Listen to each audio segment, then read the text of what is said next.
An anonymous source said, "I've asked around some connections of mine, and apparently Meghan hated being in old homes.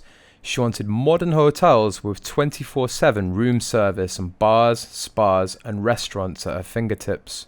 My connections are within the British Foreign Commonwealth and Development Office. She would leave the governor's house in Australia for luxury hotels and did the same in South Africa, but charged it to the tour funds. She did this without telling anyone, and not even Harry.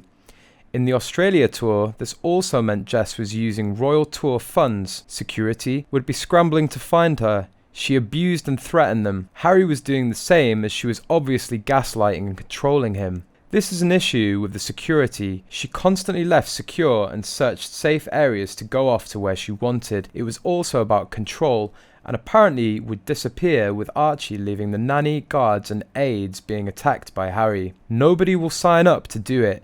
She deliberately made their jobs difficult."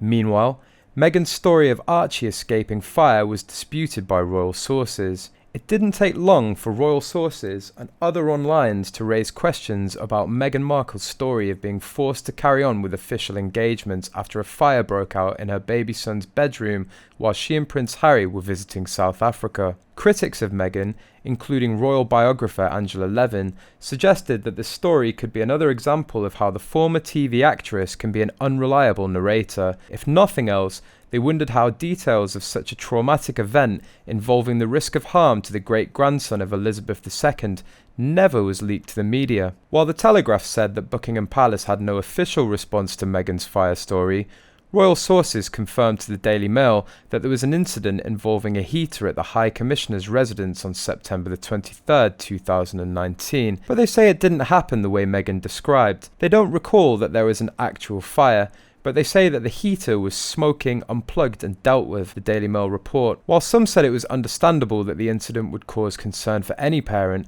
they noted that the Sussexes were moved to a different accommodation for the remainder of their South Africa visit. The sources agreed that Harry and Meghan would have been expected to carry on with their engagements, given all the months of planning. However, as senior royals, they would have had the final say about whether to continue, the sources said. Writing about the incident on Twitter, Angela Levin expressed skepticism about Meghan's version of events or her complaint about having to attend other events that day.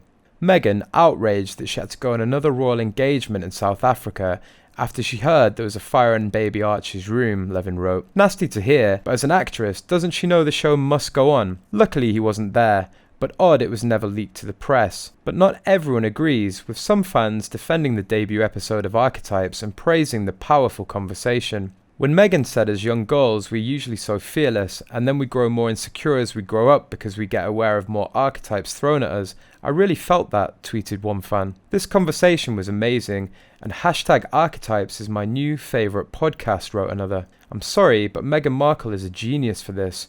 A podcast about the words used against women after she's been called everything under the sun.